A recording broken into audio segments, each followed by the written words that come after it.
മാള അഷ്ടമിച്ചിറയിൽ വനിതാ ദന്ത ഡോക്ടറെ തെരുവ് നായ്ക്കൾ ആക്രമിച്ചു. അഷ്ടമിച്ചിറ സ്വദേശി ഡോക്ടർ പാർവതി ശ്രീജിത്താണ് തെരുവ് നായ്ക്കളുടെ ആക്രമണത്തിനിരയായത്. ഇന്നലെ ഉച്ചയ്ക്ക് ക്ലിനിക്കിൽ നിന്നും ഇന്ത്യൻ ഓയിൽ പമ്പിന്റെ പിറകുവശത്തുള്ള തന്റെ വീട്ടിലേക്ക് ഭക്ഷണം കഴിക്കാൻ വരുന്ന സമയത്താണ് നായ്ക്കൾ കൂട്ടം ചേർന്ന് പാർവതിയെ ആക്രമിച്ചത്. നായ്ക്കൾ വരുന്നത് കണ്ട് ഭയന്ന പാർവതി പുറകോട്ട് വീഴുകയായിരുന്നു. വീണുകിടന്ന ഡോക്ടറെ നായ്ക്കൾ കാലിലും കൈകളിലും കടിച്ച് പരിക്കേൽപ്പിച്ചു. ഡോക്ടറുടെ കൈക്ക് ഒടിവ് സംഭവിച്ചു.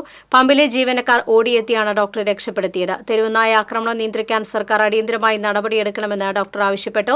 പമ്പിലെ ജീവനക്കാർ എത്തിയില്ലായിരുന്നുവെങ്കിൽ തന്റെ ജീവന് അപായം സംഭവിച്ചേനെയെന്ന് ഡോക്ടർ പറഞ്ഞു. ഇന്ന് ഉച്ചയ്ക്ക് ഭക്ഷണം കഴിക്കാനായി വീട്ടിലോട്ട് വന്നപ്പോഴാണ് നമ്മുടെ വീടിൻ്റെ ഫ്രണ്ടിൽ പമ്പാണ്. അപ്പോൾ പമ്പിനുള്ളിൽ ഒരു 4-5 പട്ടികൾ ഇങ്ങനെ തമ്പടിച്ച് കിടക്കുമായിരുന്നു. ഒന്നും കണ്ടില്ല, അങ്ങോട്ടൊന്നും അതിൻ്റെ നേർക്കൊന്നും ചെന്നില്ല. പക്ഷെ നടന്നു പോണ വഴി അത് നേരെ വന്ന് അറ്റാക്ക് ചെയ്യായിരുന്നു. അപ്പോൾ ആദ്യം ഇത് കടിക്കാൻ വരുന്ന കണ്ട് പാനിക്കായി കൈ കുത്തിയ വീണത്. അപ്പോൾ കൈ ഫ്രാക്ചറായിട്ടുണ്ട്. അതിൽ ഒരു പട്ടി മുന്നോട്ട് വന്ന ആദ്യത്തെ പട്ടി റൈറ്റ് ലെഗിൽ ഫസ്റ്റ് കടിച്ചു. പിന്നെ രണ്ടാമത്തത് ലെഫ്റ്റിൽ കടിച്ചു. അത് 2 പട്ടികളാണ് കടിച്ചേക്കുന്നത്.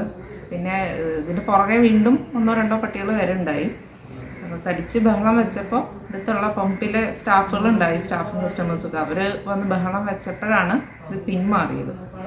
അവിടെ ആളില്ലാത്തൊരു പ്രദേശമായിരുന്നെങ്കിൽ വീണ്ടും അറ്റാക്ക് ചെയ്തേനെ. കുഞ്ഞുകുട്ടികളൊക്കെ ആണെങ്കിൽ നല്ല രീതിയിൽ ഇഞ്ചുറി വന്നേനെ. എന്തോ ഭാഗ്യത്തിന് അവിടെ സ്റ്റാഫ് ഉണ്ടായിരുന്നത് കൊണ്ടാണ് ജീവൻ തന്നെ രക്ഷപ്പെട്ടത്.